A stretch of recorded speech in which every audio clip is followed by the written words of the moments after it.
Hello বন্ধুরা, তোমরা সবাই কেমন আছো? আশা করি সবাই ভালো আছো। এই ব্রেকফাস্ট নিয়ে বসে পড়েছি। চলো দেখাই। এই যে হাজব্যান্ডের জন্য ম্যাগি করে নিয়েছি, ওপর দিয়ে পেঁয়াজ কুচিয়ে দিয়েছি, একটা ডিম সিদ্ধ আর দুটো শসা। এটা হচ্ছে হাজব্যান্ডের। কেননা সকালে ম্যাগি খেলেও না দুপুরে খেতে পারছি না, কেন জানি না, তাই সকালে একটু আমি হালকাই খাবো। এটা হচ্ছে হাজব্যান্ডের, ওকে দিয়ে নিলাম, এ নাও। আর আমি খাবো এই যে প্লেন জল, তার সাথে দিচ্ছি, চামচটা বের করে রেখেছি, অল্প একটু চিনি,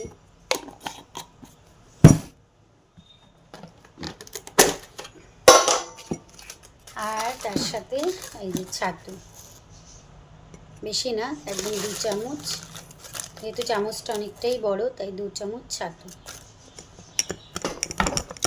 এইটুকু খাবো।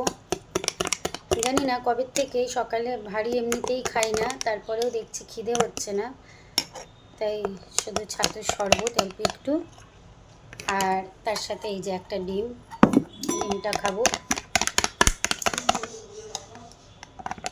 ছাতুটা খাওয়াও ভালো, তবে ছাতুটা অনেক দিন পরে আবার খাচ্ছি,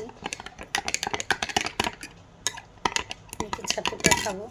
আর এই যে একটা ডিম, এই ডিম সেদ্ধটা খাবো। এটাকেই প্রায় 2-2:30 অবধিই হয়ে যায়, থাকা যায়, কোনো অসুবিধেই হয় না, খিদে তো পাই না। যাই হোক, তাও এই এই একটা ডিম সেদ্ধ আর এই ছাতুটা এই খাবো আজকে। তো প্রতিদিনই তো কিছু না কিছু ব্রেকফাস্ট করতেই হয়, তবে আজকে ম্যাগি করলাম হাজব্যান্ডের জন্য।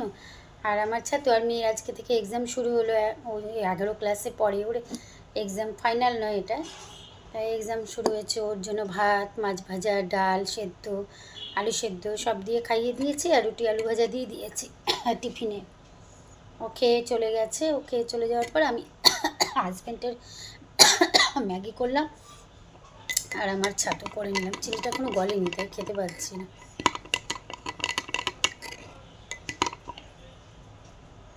এরপরে রান্না সারবো।